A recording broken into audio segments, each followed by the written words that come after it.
ultimately, Mueller wants to indict Roger. Roger Stone in the special counsel's crosshairs. There's no circumstances under which I would testify against the president. Tonight, the growing case against Trump's longtime friend and confidant. Roger's a good guy, and he is a patriot. As the subpoenas of Stone's associates pile up. I didn't want to talk about it because I don't want to instigate the special prosecutor. Then, day 9 of the Manafort trial.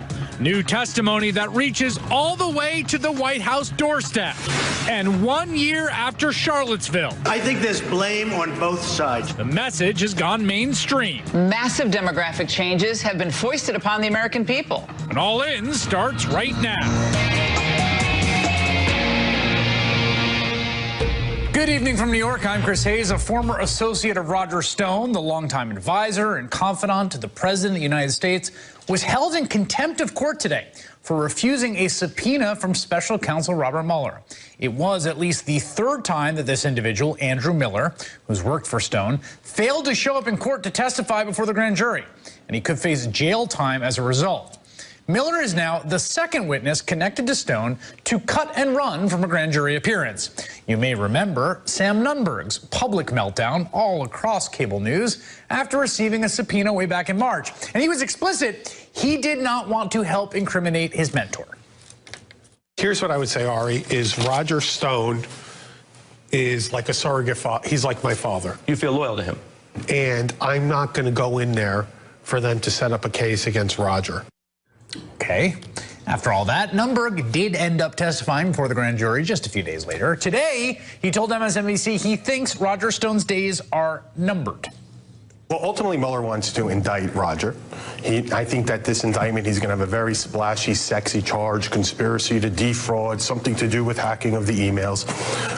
My opinion, as I said to you, is Roger just conspired against himself and not with the Russians.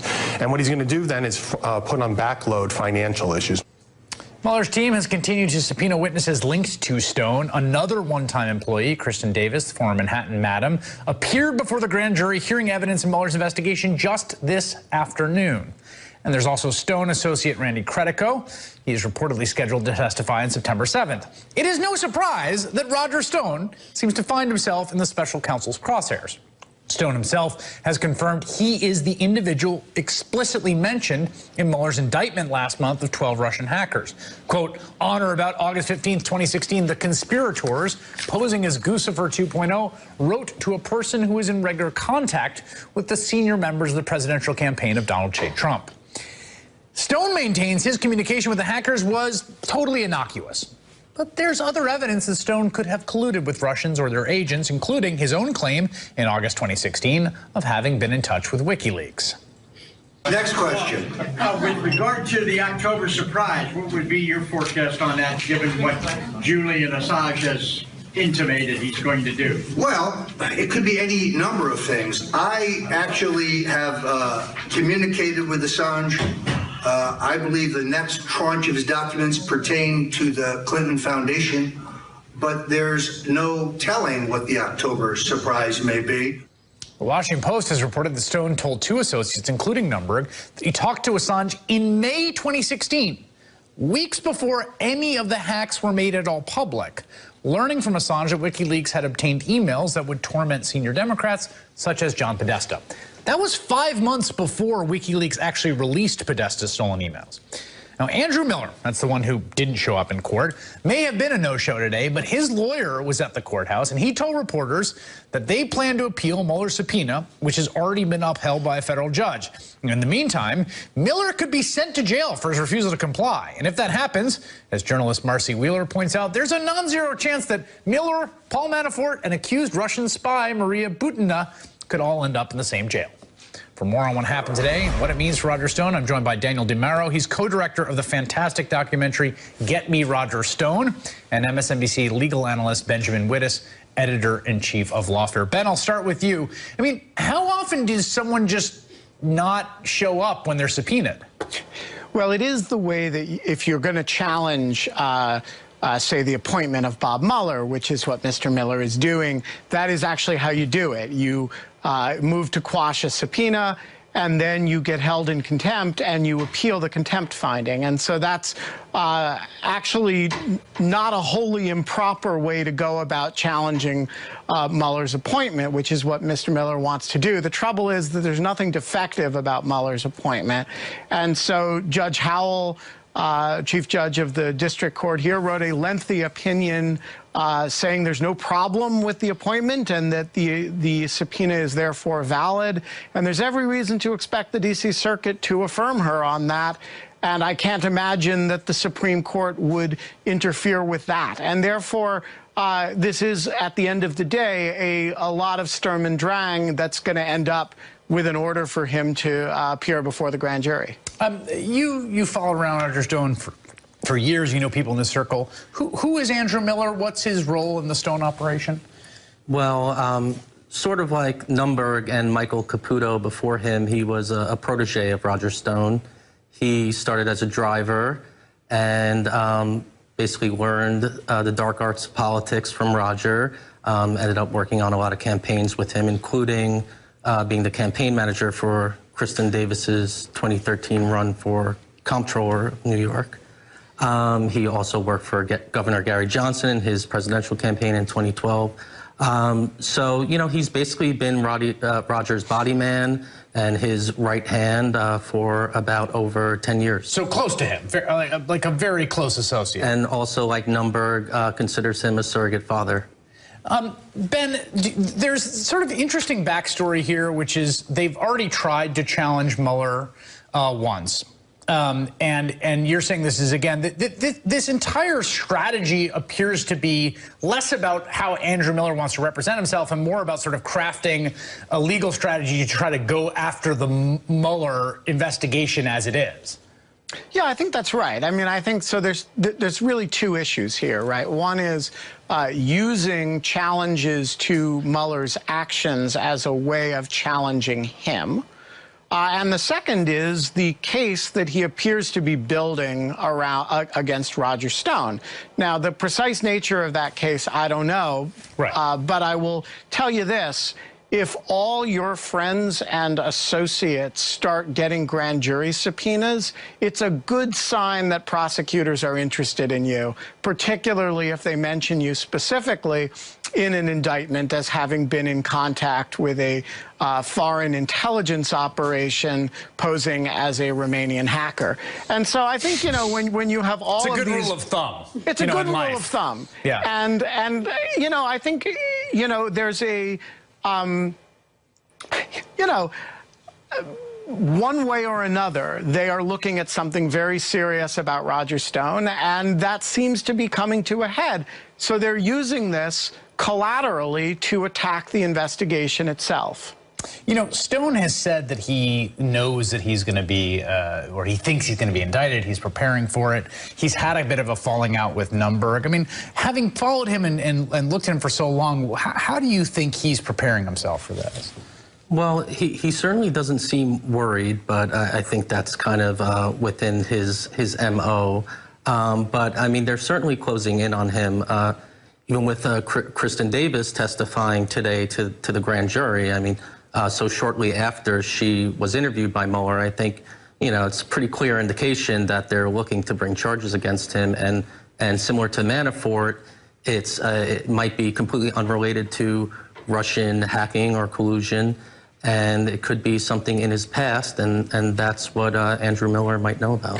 Davis and he are quite close, huh? Yeah, for sure. Was she around while you were filming the film? Yes, actually, kind of the film before the film, if you will. We followed her 2013 comptroller run, where she was actually running against Elliot Spitzer, who was trying to make a political comeback at the time. The campaign fizzled out because she got ensnared in an FBI sting and was arrested for selling prescription drugs. So that was her second time in prison, and she didn't get out of prison until I think it was May of 2016. So her sort of knowledge of working for Roger isn't really during the time of the Trump campaign, whereas with Andrew Miller, he was brought back into the fold around the time of the RNC. He was with Roger in Cleveland, and and certainly was working for him the months after that, they're sort of in question. You know, one thing, Ben, that's striking is you've got Mueller having referred some cases. We know he's referred lack of FAR registration of a number of folks that work in D.C. that aren't Paul Manafort to U.S. attorneys. We know he's referred out the Michael Cohen matter to the Southern District. This he has not referred out. I mean, this is the Mueller grand jury that is looking at Stone. Yeah, I think that's right, and I think the reason for that is pretty clear, which is that, you know, if you look at the GRU, the hacking indictment, the link to Roger Stone is the collusion stuff, right? And the heart of the Mueller investigation is the question of coordination between the Russian interference in the 2016 election and anybody associated with the Trump campaign.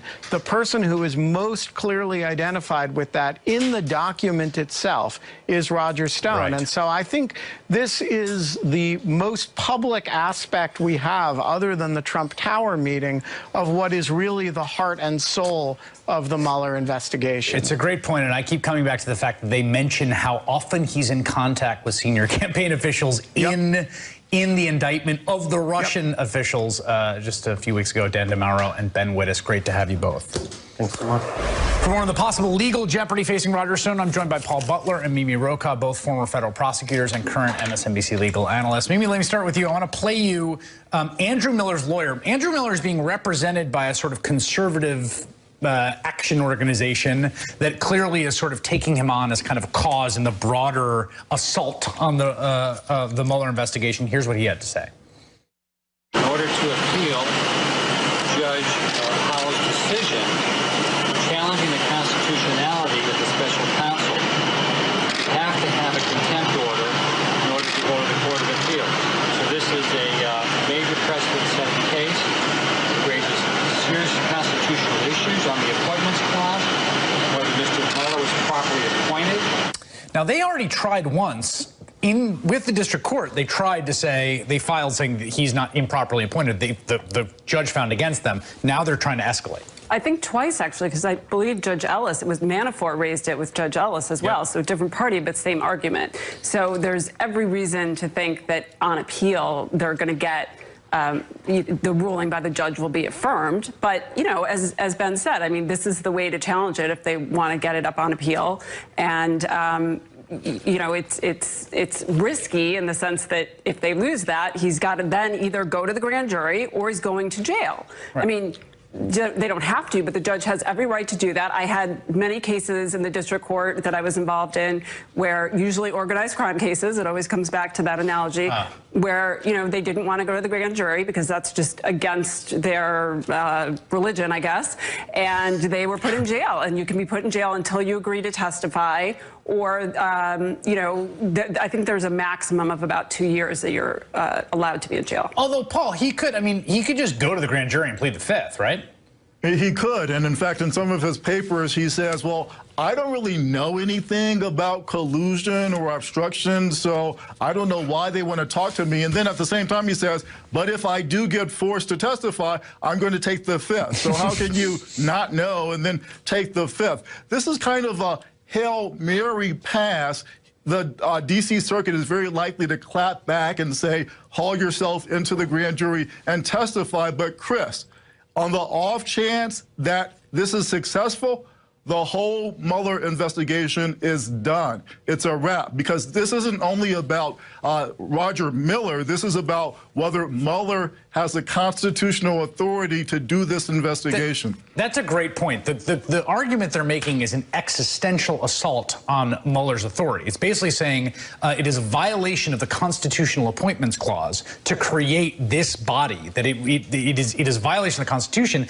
And if a D.C. appellate court were to find that, I mean, it would probably go up to the Supreme Court, right? It could, yes. But if if any court, if a final ruling was that, it would, to Paul's point, it would get rid of the whole thing. I mean, it would be, yes, it could be the, straw that broke the camel's back, or one of those things. It would be very bad for the Mueller investigation. But again, I mean, we can sort of go down that road. I mean, I think it's unlikely. I think it's unlikely, given, this statute was written with a lot of the concerns in mind about, the Watergate special counsel. And so there are things written into it, like the main one being that he has to report to the Deputy Attorney General. Right. Well, Attorney General, but now Deputy Attorney General in this case. And so I think that, that as the judge said in this case, these are good questions to raise, but no. Right. And I think that's kind of where we are with this. I want to ask you about a really surreal moment that happened today. Sean Hannity's got a radio show, and the president's lawyers just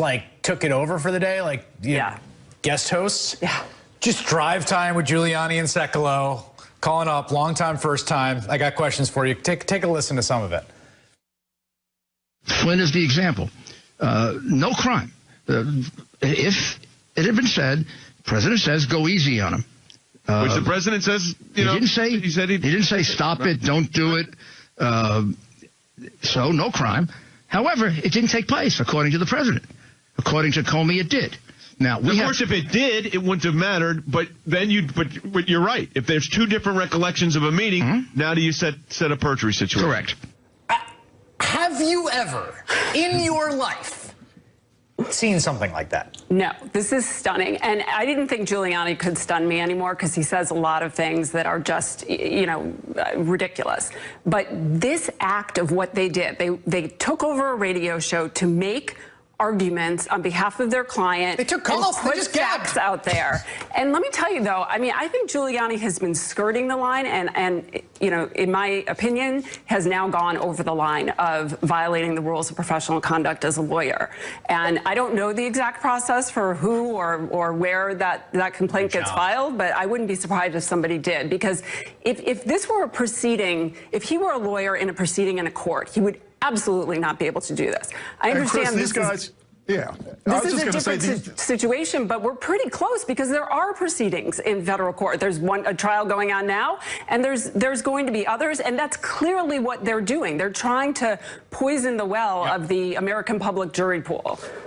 And these guys, they don't need to be on TV. The president's lawyers need to be preparing him for whatever eventuality. The president has tweeted 400 times about the Mueller investigation. This month, it's only August 10th. He's on track to tweet more this month than ever. He's running scared, and that's related to the first part of the segment, Roger Stone. So, Chris, Act 1 was this indictment of the Russians for hacking the email. Act 2 potentially is the indictment of Roger Stone. Act 3 is going to be really dramatic if it happens. Well, and let me say this. They understand, Giuliani has said this, he views this as entirely a political proceeding and not a legal one, because he basically says, look, the only remedy here is impeachment. Impeachment is a political proceeding. Right. And so he's doing something that is outside the bounds of legal The problem is he's saying that, but he's a lawyer. Yeah. He still has to abide by the rules. Paul Butler and Mimi Rocca, thank you both for joining me. Next, the trial of Paul Manafort reaches the White House with testimony about Manafort's actions while serving as chair of the Trump campaign. That story in 2 minutes. Today, the Paul Manafort trial landed on the White House door. And that is because today, in day 9 of the proceedings, a witness testified about how Paul Manafort may have used his position as campaign manager for the Trump campaign and his access to the Trump team even after he'd resigned to dangle possible jobs in the Trump administration to a bank CEO over a month-long process to get millions of dollars in bank loans from that CEO's banks. Dennis Rayco, he's a senior vice president, Federal Savings Bank in Chicago, testified in court under grant of immunity that the bank's CEO, Stephen Calk, believed he was possibly up for some role in the Trump administration. The bank CEO was hoping for, get this, Treasury Secretary or HUD Secretary or Secretary of the Army. Rick Gates had previously testified Manafort was trying to get the bank CEO the job of Secretary of the Army. That bank CEO, Stephen Calk, ultimately got none of those jobs. But Manafort got 2 different loans from that bank totaling $16 million, one a few days after the election, another in January as the inauguration approached. For more on today's testimony, its legal implications, I'm joined by Ali Honig. He's former assistant U.S. attorney for the Southern District of New York. What do you make of today's testimony? What jumps out at me is there could be two separate crimes here. First of all, there's a fraud on the bank, on Federal Savings Bank, because Kalk seems to be working with Manafort and others to get a loan that he would never have gotten. $16 million of loans for a guy who's already debt-ridden. That never happened. So that's the bank fraud charge. What's not charged, but also springs to mind, is it could be bribery, right? I mean, they're talking about these outrageous cabinet positions, and in exchange, they're delivering this enormous loan to Manafort. And I think it answers one of the big questions that's arisen in this case, which is, why did Manafort take this job for no pay at such a strange time when he's just washed out of his Ukrainian business? And desperate. Yeah. And here's the timeline, because I think we should zoom in on this. Manafort joins the Trump campaign March 29th, 2016. He resigns August 19th. So he's there for a few months, right? In May, a few months, they have dinner. He has dinner with the bank CEO. In July, they video conference with Manafort and Manafort's son-in-law. August 3rd, Manafort asked for Kalk's resume. November 11th, Kalk believes he might be up for a job in the Trump administration, and then the loan deal closed 5 days later for $9.5 million after Paul Manafort saying, I'll put in some words for you. Right. I mean, there's just no legitimate explanation for it. I mean, again, I don't know why Trump wanted him. I don't know why he took this job for no money. But, it all sort of starts to tie together and tell you a little bit of a story about why he would have come in as campaign manager. Right. And the story, what I find interesting here is this is the first, this trial has to do with Manafort's activities largely before he enters Trump's orbit. But here he is using that position in a corrupt way, allegedly, right? The testimony is that he's using his proximity to power, promises of jobs to get bank loans, and it's the closest we've come to the actual administration and the campaign. Right, and this is the key turning point sort of in the Manafort timeline, right? He's living large, he's got his crazy wardrobe and his landscaping and all that. He's making tens of millions of dollars a year. His business goes bust. And then he starts lying to the banks because he's got to maintain this lifestyle. And the way that we see that he got some of these loans, he lied, he outright lied, he doctored documents, he had Gates lie for him about the Yankees tickets and things like that. But he also seems to have leveraged his position with the Trump administration. The other thing about this is, one theme of the Trump era is like grifters, grifting grifters. They're all, because everybody's lying and everyone's like sort of a con artist. Speaking of which, there's a book out that seems to be in that theme. And basically you've got Paul Manafort telling this dude that he's trying to roll for a loan that, according to testimony, that you might be up for Secretary of the Treasury. Yeah. Which is a preposterous lie on its absolute face. It sounds like you're giving a piece of the prosecution closing, right? It's what we say. We say it's grifters, grifting grifters. They're going to attack Rick Gates. They're going to say Rick Gates is a liar. You can't trust him.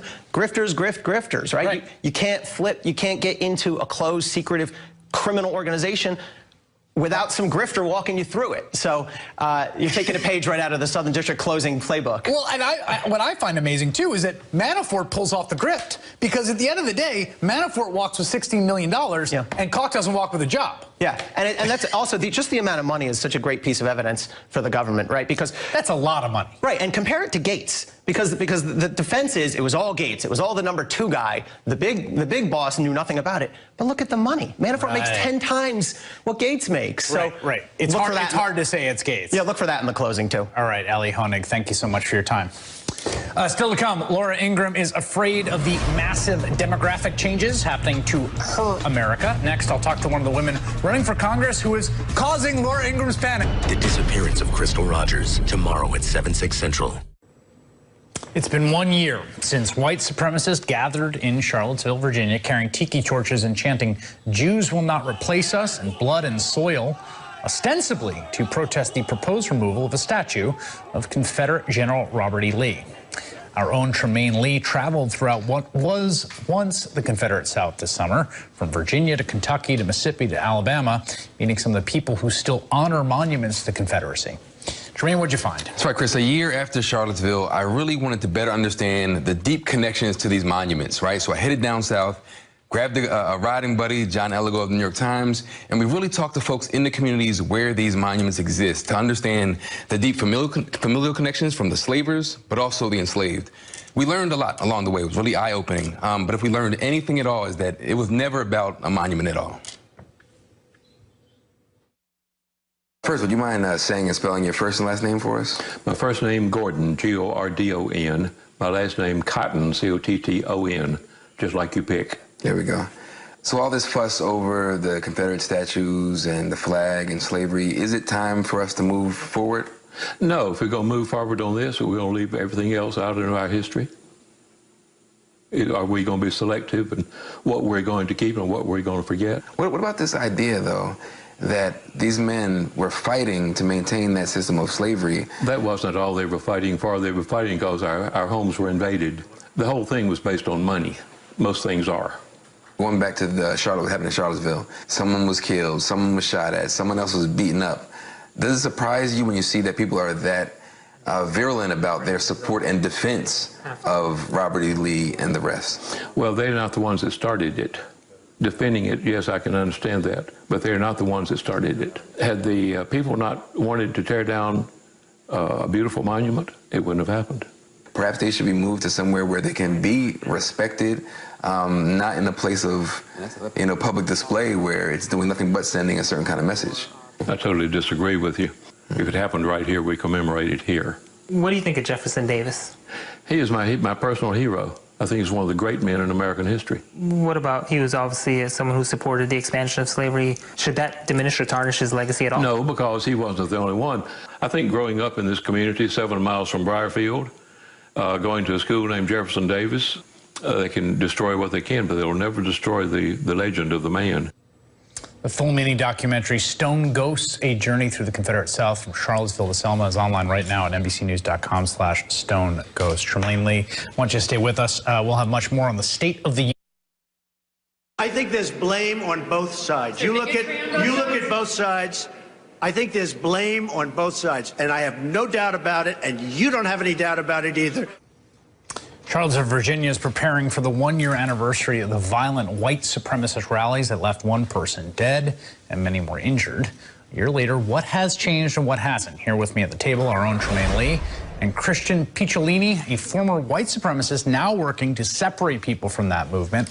A new documentary about his journey, Breaking Hate, airs this Sunday on Msnbc. Great to have you here, Chris. Thanks.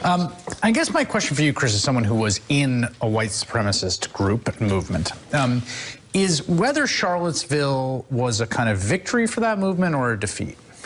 You know, I think it was a victory, Chris, because any sort of publicity is they consider good for them. They go to progressive areas like Charlottesville or like Berkeley or even in the 1970s, Skokie, Illinois, when the American Nazi Party marched there, because they are trying to provoke people. And we're still talking about it a year later. Unfortunately, Heather Heyer was killed because of that, and they're threatening to come back. And it's something that they've done for decades. I used to do it 30 years ago. We used to march in rallies that were bigger than Charlottesville and did the same exact thing.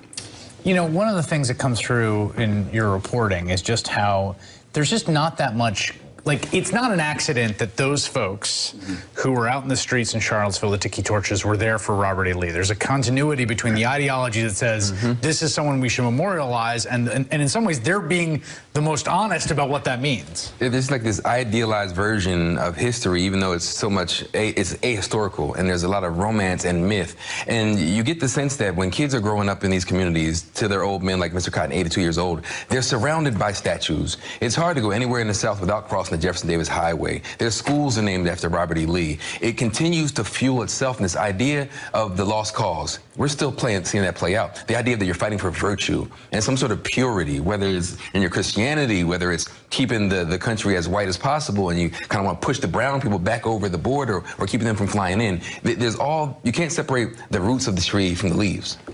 You were from the North. I mean, you were from Chicago and got into this movement. And there's lots of people that we saw. I mean, one of the people in the A.C. Thompson documentary on Frontline was a UCLA grad student working for Northrop Grumman.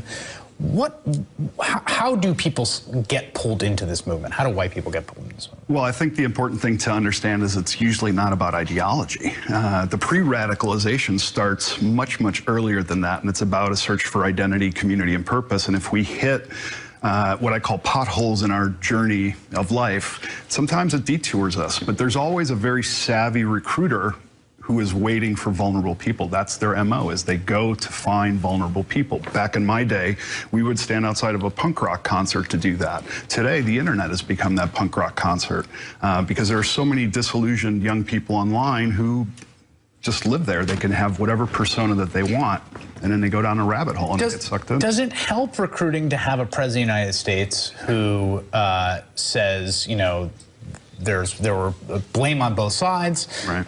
Who you know, uses all sorts of tropes of sort of white supremacy and racist language, and behind the scenes calls, you know, African countries, you know, S-hole countries. Like, right. Does that help the movement?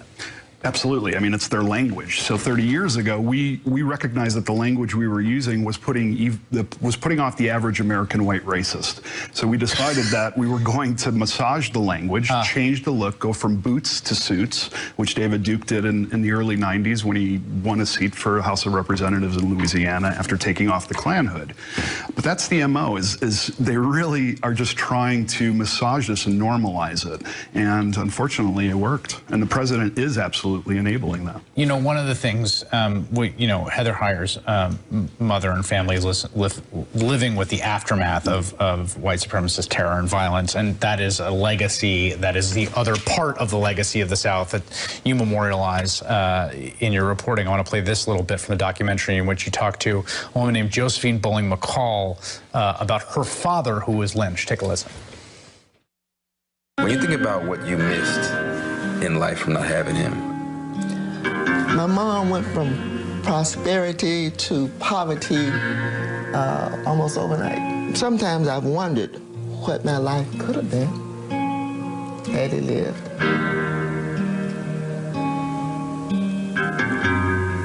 What my life could have been.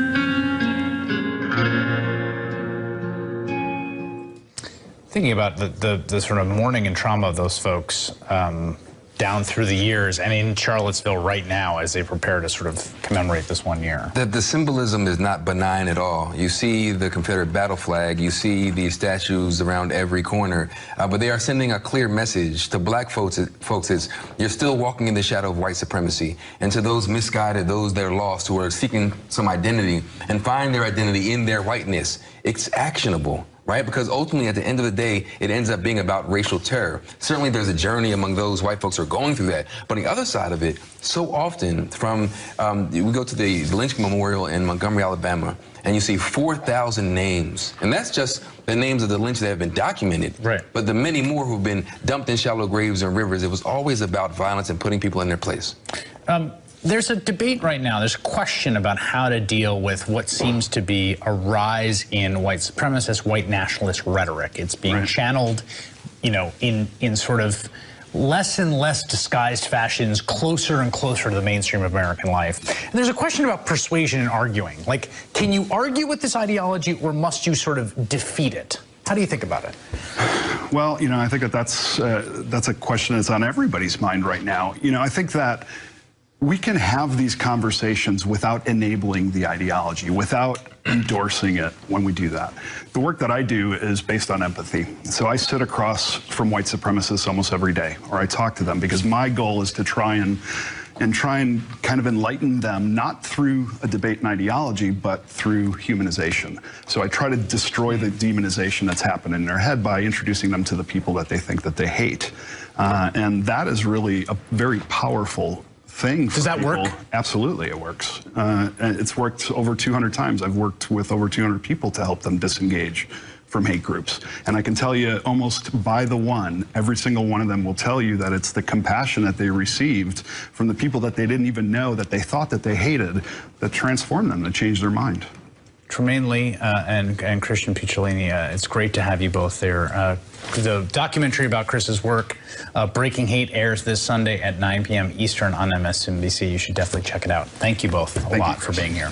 Still to come, 2 years ago, she was forcibly removed from a Trump speech for heckling the then Republican candidate. Tonight, she's my guest after winning her Democratic primary for Congress. Rasheda Talib joins me ahead. Plus, who needs good...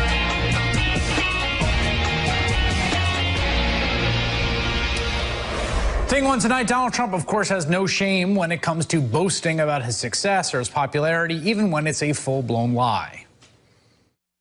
said today that you had the biggest electoral margin since Ronald Reagan with 304 or 306 electoral votes. In fact, President Obama got 365 in 2008. Well, I'm talking about Republican. President Obama 332 and George H.W. Bush 426 when he won as president. So why should Americans trust you when you're misrepresenting information? I was just given. We had a very, very big margin. I was given that information. I've seen that information around. But it was a very substantial victory. Do you agree with that? Donald Trump is given all sorts of information, like this recent tweet where he claims his approval rating is 90%, without mentioning that's just among Republicans. A few days later, Trump told The Sun, quote, "I am the most popular person in the history of the Republican Party, beating Lincoln. I beat out Honest Abe."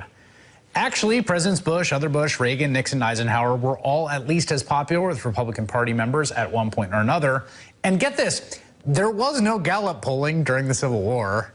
But the president's fuzzy grasp on numbers runs in the family. Take Donald Trump Jr., always seeking his father's approval, who posted some incredible poll numbers on Instagram. Donald Trump Jr. is always trying to make dad happy, so he posted what looked like some good new polling for the president on his Instagram this week. Wow, take a look at that. Trump at 50%. Nothing beats 50%. Look at Obama's puny 45 compared to Papa's 50. As Don Jr. wrote, amazing. I guess there's a magic wand to make things happen. And @Real Donald Trump seems to have it. Hashtag MAGA. Hashtag America First. Note the misspelling of America. Magic. Photoshop magic. If you take a closer look, you'll see the 50% has very clearly been edited over the original graphic, which said 40%. Don Jr. took down the post this afternoon after a lot of people pointed out the issue, but hey, he was just given that information. I was given that information. I've seen that information around, but it was a very substantial victory. Do you agree with that?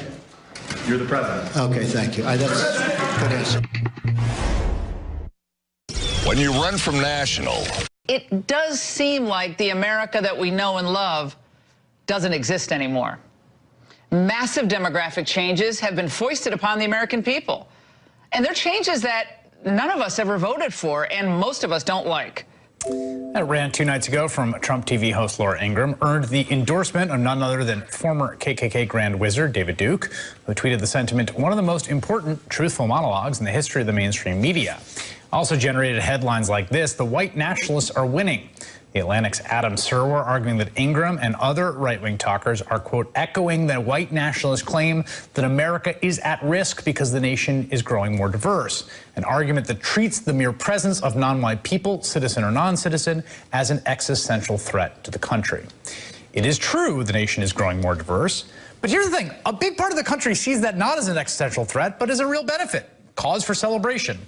This year has seen a really incredible explosion of Democratic candidates from all kinds of backgrounds. People like Alexandria Ocasio-Cortez, whose comments prompted Laura Ingraham's rant, and Sharice Davids, both of whom we've had on this show. And there's a Democrat now poised to become the first Muslim woman ever elected to Congress, Rasheda Talib, seen here interrupting a Trump speech back in Detroit in 2016. Talib was one of several protesters dragged out of that hall that day. This Tuesday, she won a tight primary to represent Michigan's overwhelmingly Democratic 13th district. Talib is the daughter of Palestinian immigrants, the eldest of 14 kids. She is now poised to represent a district that is 57% African American and occupy a seat previously held by civil rights icon John Conyers, who resigned from Congress last year amid sexual harassment allegations. And joining me now from Detroit is Rasheda Talib. Congratulations on your victory. And it was a really contested primary. You had this incredible specter of the legend of John Conyers and the way that he went on hanging over it. And I guess my first question is, how'd you win? I think I focused on the human contact. I think people really underestimate that conversation that you can have with people when you look at them in the face, in the eyes, on their porch. It really, I think, changed people's minds and hearts when they actually was able to engage me and to see that I really do want to elevate them and help them thrive. And I really, truly believe it's because of that aggressive center around door to door and that direct human contact. You know, the district is 57% 10% African American, and amidst this conversation, right, about diversity and representation, you find yourself in a position where you have your own kind of sort of interesting representational role. How do you think about it? Well, I think about it because I grew up in a community that's predominantly African American. Many of the things that I've done around social justice and civil rights issues is so much in line with the needs and the priorities for my families in the 13th congressional district. I don't think it's so far from, you know, this kind of conversation about disconnect and that I'm not African American. I can tell you that I'm going to surround myself with a lot of people with that lens of, you know, growing up in African American. I think there is a lot of discussion around that connection and, you know, trauma sometimes in growing up Black in America. And I recognize that and I honor that. That's why I constantly surround myself with people with that lens and that experience. You have an agenda or positions that are similar to some of the other sort of people that are more to the left of the caucus. Alexandria Ocasio-Cortez, of course, winning that primary in a heavily Democratic district. Abolish ICE, Medicare for all, $15 minimum wage, tuition-free college. What do you say to people who say people like yourself are feeding Republicans a kind of useful caricature of the terrifying socialists who are coming to scare away middle America? Oh, we're not scaring anybody away. We're kind of like the mama bears, I think, of the congressional delegation that's about to come. It's true. I don't think you will find any women, especially women of color, that doesn't want to take care of their constituency, doesn't really put them at the heart of what they perceive, you know, as they move forward. We're going to be able to embrace everyone, no matter their background, be able to help every single person live in a free, just society. I'm really excited about exposing, you know, who I am as not only as a Detroiter, a Democrat, a progressive, as a woman, to so many people across the country, not just in the 13th congressional district, so that people are less fear. I mean, they shouldn't be afraid of us. We really are an incredible breed, and I can't wait to work with Alexandria Ocasio-Cortez. I can't wait to go and help Ilhan Omar in Minnesota get elected this coming Tuesday. I want to walk hand in hand with these beautiful women that are really have the heart that we need in Congress. It's really something that is completely missing right now in that culture that is right now present in the U.S. Congress. Do you think differently about what your life and job are going to be like in the minority and majority, should you win? And I should say the odds of you winning are overwhelming at this point. Should you actually enter Congress, which is likely, the difference between being a member in the minority and a member in the majority? Look, you know, I'm a former Michigan state legislator, and I worked in the majority and I worked in the minority, and I know this is bigger, but I know this much. If your work and the issues that you do, you know, you surround yourself around your constituency, around your district, if your center is them, then you're going to be able to be effective. I was able to do so much more even in the minority in bringing resources back to my communities because I had a neighborhood service center right in the heart of my district, and I'm going to continue to do that as a member of Congress. Keeps me grounded, keeps me focused, and it helps me bring resources to my families right now at this moment. And so they are not waiting to get us, you know, for us to pass Medicare for all or the minimum wage increase or get, you know, all the things that I think are really critical and important for us to work on. But yeah, it's going to be me getting them connected to those resources now, and that sometimes doesn't even matter for the majority or minority. All right, Rasheda Talib, thanks so much for spending some time with me tonight. Before we go, thank you for having me. This is your friendly Friday reminder to listen to our podcast, Why Is This Happening? Why not check out some of the episodes we already have out, covering everything from mass incarceration, family separation policies, school segregation in 2018, and political tribalism. We talk about it all. This week, we have Nancy Northup to talk about the past and future of Roe v. Wade. You can find that in all of our other episodes wherever you get your podcast, and tweet us